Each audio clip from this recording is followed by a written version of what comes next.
Il est pas grand. Si heureux.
Bonjour, je m'appelle Thomas Daressi, je viens du lycée Cantois Anglette, j'ai 19 ans, je suis ravi d'avoir fait cette aventure au Cameroun et de rencontrer des collègues camerounaises comme Jackie, ainsi que d'autres. Pour moi, cette expérience m'a apporté beaucoup culturellement et aussi techniquement, parce qu'on a goûté à beaucoup de nouveaux produits comme la nourriture camerounaise qui est beaucoup plus épicée que chez nous, qui m'a beaucoup aussi fait pleurer et arracher la bouche. Globalement, je suis ravi d'avoir fait cette expérience, d'avoir rencontré plein de nouvelles personnes qui sont géniales et je reviendrai avec grand plaisir.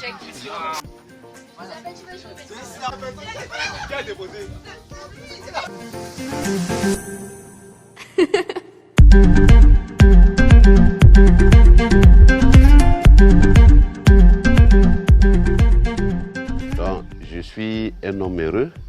Pourquoi? Parce que lorsque vous accueillez des amis et quand ils vous disent qu'ils sont satisfaits, il y a de quoi être très heureux. Je rappelais un proverbe africain hier lors de notre entretien, à la suite du repas que nous avons pris hier soir. Je disais, en Afrique, lorsque un étranger arrive, il est bien accueilli, il est adulé, mais lorsqu'il s'en va, on commence à avoir peur de lui, on commence à le craindre. Mais j'ai dit à nos amis que compte tenu de ce qu'ils ont montré, de la sympathie qu'ils ont manifestée à mon endroit, une sympathie réciproque d'ailleurs, je leur ai dit qu'ils ne seront pas craints.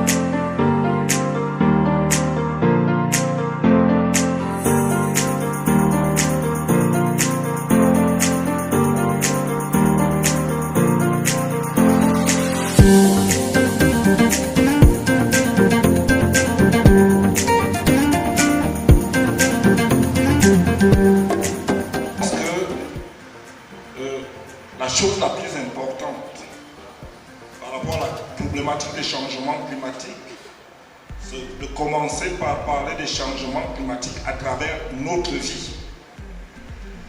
À travers notre vie, à travers notre quotidien. Notre quotidien, c'est aussi la vie.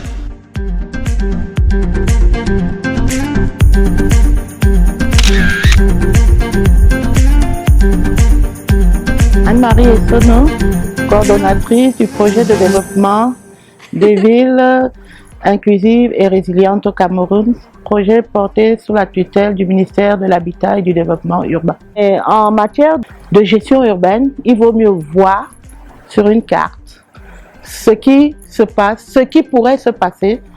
C'est plus parlant Et quand c'est accompagné de quelques chiffres, vraiment le décideur n'a pas besoin de trop de termes techniques, d'où vraiment l'importance de la cartographie.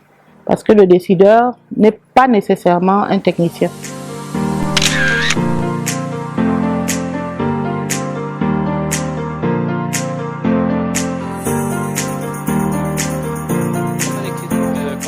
And climate change, this is very important, especially sub-Saharan countries and developing countries, because of the extreme poverty. Climate is changing. The desert is threatening sub-Saharan Africa and extreme poverty.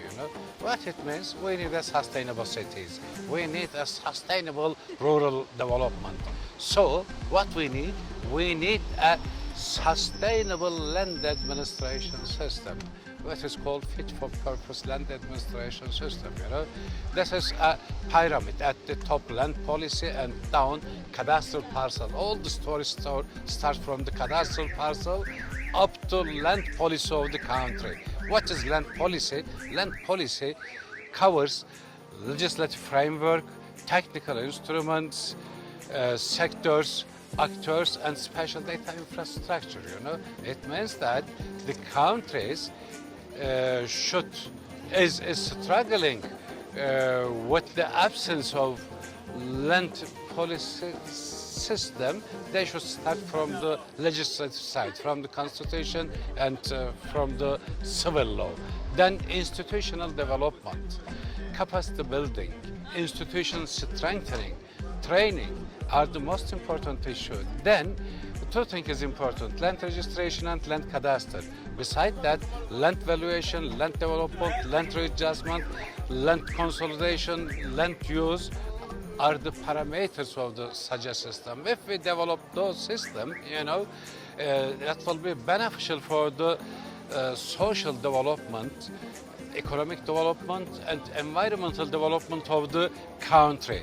As a result, such a conference is important in the point of United Nations 2030 Agenda for Sustainable Development Goals.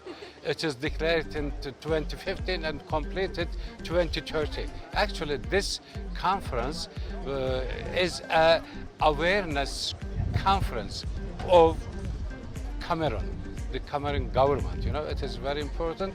They should take the required measure to start to set up a secure and reliable land information system.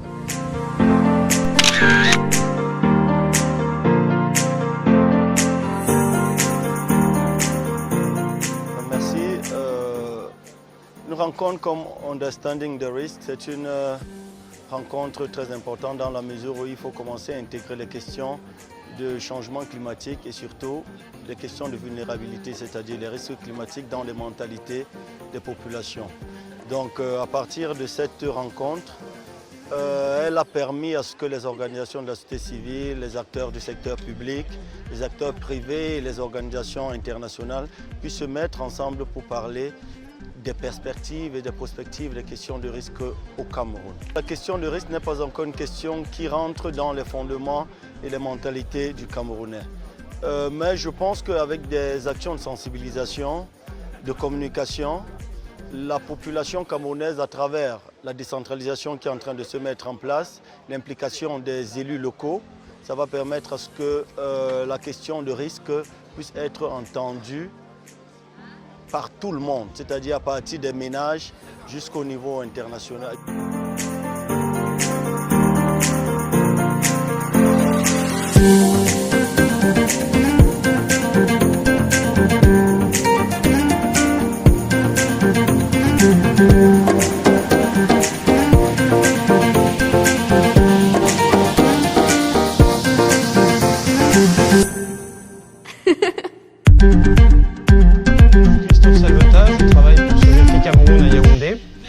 Et donc, l'objectif ici, au cours de ces conférences Understanding Risk Cameroun, était de présenter les enquêtes participatives, leurs principes de fonctionnement, avec quelques exemples pratiques qui ont pu être réalisés par notre entreprise à Yaoundé cette année.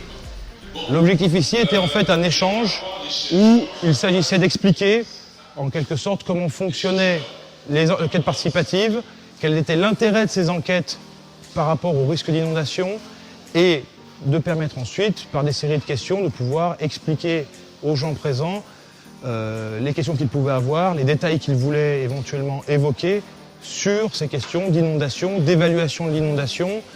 Et pour finir, je dirais ce qui peut en être retiré, c'est que ces enquêtes participatives sont véritablement un outil finalement économique et moderne pour pouvoir obtenir de la donnée sur le risque d'inondation sans avoir forcément besoin de mobiliser des moyens techniques importants et sans qu'il soit nécessaire, je dirais, d'avoir à disposition des financements de grande taille.